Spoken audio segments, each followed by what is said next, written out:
আজকে একদম মানে সবার মানে আমাদের প্রকৃতি সফরে বেরিয়ে মানে প্রথমে রোদ্দুর, তারপর বৃষ্টি, তারপর এখন আবার রোদ্দুর, একটা তেজপাতা গাছের তলায় এসে আমি আর অমিত বিশ্রাম নিচ্ছি। মানে বৃষ্টিতে ভিজে এসে তারপর রোদ্দুর।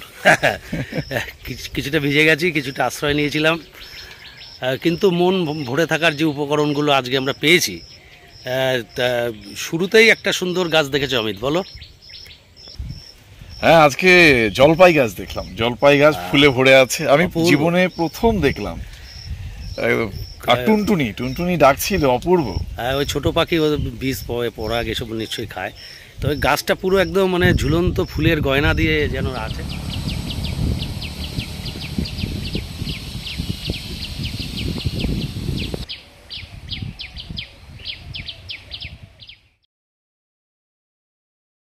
এরপরে আমরা আজকে যেটা আমাদের মানে একটা ছোট জবা, একটা ছোট জবার গাছ, মানে বিশ্বের সবচেয়ে ছোট জবাই মনে হয় ওটা, একটা বাড়িতে দেখলাম। হ্যাঁ, একটা বাড়িতে বেড়াই করেছে, তার মানে নার্সারি থেকে হয়তো এনে পুঁতেছেন। তবু যা হোক, এই গাছটার যে চর্চা হচ্ছে এটা এটা এটা সম্পর্কে গ্রামের একটা বেড়াতে প্রথমে এটা দেখলাম, একটা বেড়ায় রয়েছে একদম, দেখুন যে ক্ষুদ্রতম জবা, একদম জবার মতন। এখানটায় দেখুন একটা গর্ভদণ্ডও বেরিয়ে আছে, খুব সুন্দর দেখতে। এর সাদাও হয়, অন্য রঙেও হয়, সাদা হয়, এটা দেখেছি। নার্সারিতে এটা ছড়িয়ে যাচ্ছে মানুষের বাড়ি বাড়ি। সবচাইতে আশ্চর্যের হচ্ছে আমাদের এটাতে বন ভেন্ডি। আমি তো ওটাও প্রথম দেখলাম, এটা প্রথম। বন ঢেঁড়স আমি পড়েছিলাম আলোচনার বইতে যে বন ঢেঁড়স বা বন ভেন্ডি, জঙ্গলি ভেন্ডি, এটাকে লতা কস্তুরি বলে। লতা কস্তুরিটা আবার ভেষজ চিকিৎসায় খুব একটা গুরুত্বপূর্ণ, এবং কস্তুরির ঘ্রাণের সঙ্গে মিল আছে বলে সুগন্ধি বীজ হয়, সেই জন্য লতা কস্তুরি নাম। লতা কস্তুরি আর জঙ্গলি ভেন্ডি অভিন্ন বলে আমার ধারণা, কিন্তু আমরা যে অবস্থায় পেয়েছি সেখানে সদ্য হচ্ছে, ফলগুলো না পাকলে তো ওটা আমরা নিজেরা পরখ করে দেখতে পারবো না। আপনারা যদি অন্য কিছু জানেন তাহলে সেটা অবশ্যই দেবেন। এই বন ভ্যারেন্ডা, বন ঢেঁড়স বা বন ভেন্ডি বা জঙ্গলি ভেন্ডি, এইটা আমরা এই যে একটা জঙ্গলের মাঠের একটা প্রান্তে একটা জায়গায় হয়ে আছে, এটা যে পেয়েছি, এটা খুবই আনন্দ। এবং এইটাই আমরা এবার ভালো করে আপনাদের দেখাবো।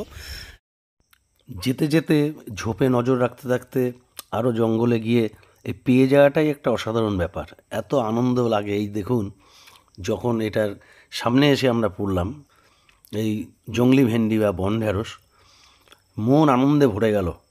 আমরা আগে একবার দেখে গেছিলাম জায়গাটা, তবুও সে ঠিক আছে কি না, আজকে কেমন আছে, বৃষ্টির জন্য আসতে পারিনি। চমৎকার দেখুন, এই গাছের ঢেঁড়স এমনিতে লাল লাল লাল লাল সমস্ত দেখতে পাচ্ছেন, আর ভেতরে কি অদ্ভুত সব, মানে একদম খুব মানে লাল এবং কালোর মধ্যে, মানে ডিপ লাল বলা যেতে পারে, সেই রঙের রয়েছে। এবং ফলগুলো দেখেন যে ঢেঁড়সের মতন অত লম্বা না, একটু মোটা টাইপের, এবং সারা গায়ে রোঁয়া রয়েছে। ঢেঁড়স এবং বন ঢেঁড়সটা হচ্ছে ঢেঁড়সের আদি রূপ। আমরা যে ঢেঁড়সটা খাই এটা চাষের জন্য করা হয়েছে। অদ্ভুত বন ভেন্ডির ফলটা এটা ঢেঁড়সেরই মতন, দেখেন এটা ছোট একটা আমরা নিয়েছি হাতে, এ সারা গায়ে রোম রোম ফুল থেকে। এটাকে লতা কস্তুরিও বলছে। লতা কস্তুরি যদি এটা হয়ে থাকে, এটা পাকা অবধি অপেক্ষা করবো, সবে তো আমরা এটার সন্ধান পেয়েছি। পেকে গেলে এর বীজগুলো লতা কস্তুরির ক্ষেত্রে বীজগুলো সুগন্ধি হিসেবে ব্যবহৃত হয়, এবং অনেক ঔষধি গুণ আছে।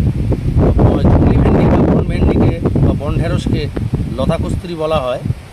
আর লতা কস্তুরি হচ্ছে আয়ুর্বেদে একটা খুবই বিখ্যাত একটা দানা বীজের নাম, এবং কস্তুরির যেমন মৃগনাভির কস্তুরির যে গন্ধ, সেই গন্ধের সঙ্গে মিল আছে বলে ওটা, সেইটা আমরা আশা করি যে আমাদের সন্ধানটা সেই দিকেই যাবে। আপাতত এটা লতা কস্তুরি কিনা সেটা আমরা তো অপেক্ষা করব, এই জায়গাটাকে নজর রাখবো, এটা পাকলে হাতে নিয়ে গন্ধ পেলেই বুঝতে পারবো এটাকে লতা কস্তুরি। কারণ বিভিন্ন লেখালেখি থেকে আমাদের কাছে পরিষ্কার না, কেউ একজন, আমরা নিজেরাই এটা জানতে চাই একদম প্রত্যক্ষ অভিজ্ঞতার মধ্যে দিয়ে।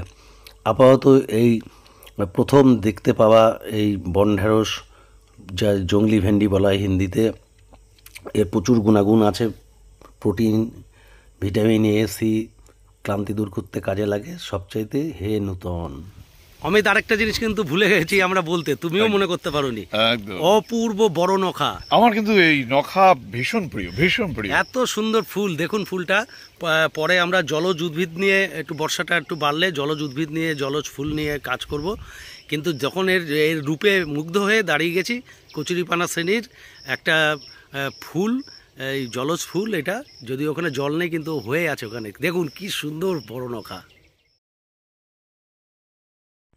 এই হচ্ছে বড় নখা। সাধারণত এরা হাওড়ে বাওড়ে খালবিলের ধারে এই সমস্ত জায়গায় হয়। কচুরিপানা প্রজাতিরই একটি গাছ, অপূর্ব সেই নীলচে ফুল, এবং এদের পাতাগুলো একটু আলাদা, তীক্ষ্ণ বর্ষার মতন বলে, বর্ষা ফলকের মতন বলে অ্যারো লিফ পন্ডুইট বলা হয় এটাকে।